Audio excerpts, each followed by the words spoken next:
हमारा हर देशवासी भ्रष्टाचार की दिमक से परेशान रहा है और इसलिए हमने व्यापक रूप से भ्रष्टाचार के खिलाफ एक जंग छेड़ा है। इसकी कीमत मुझे चुकानी पड़ती है, मेरी प्रतिष्ठा को चुकानी पड़ती है, लेकिन राष्ट्र से बड़ी मेरी प्रतिष्ठा नहीं हो सकती है। राष्ट्र के सपनों से बड़ा मेरा सपना नहीं हो सकता। हमारा हर देशवासी भ्रष्टाचार की दिमक से परेशान रहा है। हर स्तर के भ्रष्टाचार ने सामान्य मानवीय का व्यवस्थाओं के प्रति विश्वास तोड़ दिया है।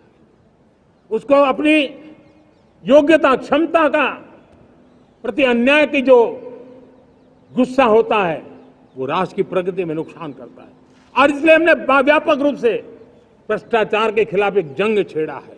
मैं जानता हूं इसकी कीमत मुझे चुकानी पड़ती है, मेरी प्रतिष्ठा को चुकानी पड़ती है, लेकिन राष्ट्र से बड़ी मेरी प्रतिष्ठा नहीं हो सकती है। राष्ट्र के सपनों से बड़ा मेरा सपना नहीं हो सकता और इसलिए ईमानदारी के साथ भ्रष्टाचार के खिलाफ मेरी लड़ाई जारी रहेगी, तीव्र गति से जारी रहेगी और भ्रष्टाचारियों पर कार्रवाई जरूर होगी। मैं भ्रष्टाचारियों के लिए भय का वातावरण पैदा करना चाहता हूं ताकि देश के सामान्य नागरिक को लूटने की जो परंपरा बनी है उस परंपरा को मुझे रोकना है। लेकिन सबसे बड़ी नई चुनौती आई है। भ्रष्टाचारियों से निपटना तो है ही, लेकिन समाज जीवन में उच्च स्तर पर एक जो परिवर्तन आया है वो सबसे बड़ी चुनौती भी है और एक समाज के लिए सबसे बड़ी चिंता भी है। क्या कोई कल्पना कर सकता है कि मेरे ही देश में इतना महान संविधान हमारे पास होने के बावजूद भी कुछ ऐसे लोग निकल रहे हैं जो भ्रष्टाचार का महिमा मंडन कर रहे हैं, खुलेआम भ्रष्टाचार का जय जयकार कर रहे हैं।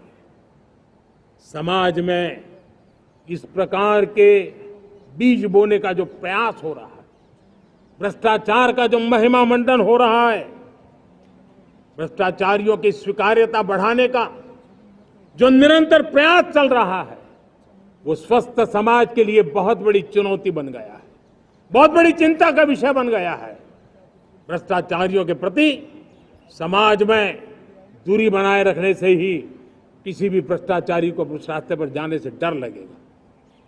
अगर उसका महिमा मंडन होगा तो जो आज भ्रष्टाचार नहीं करता है उसको भी लगता है कि ये तो समाज में प्रतिष्ठा का रंग बन जाता है, उस रास्ते में जाने में बुरा नहीं है।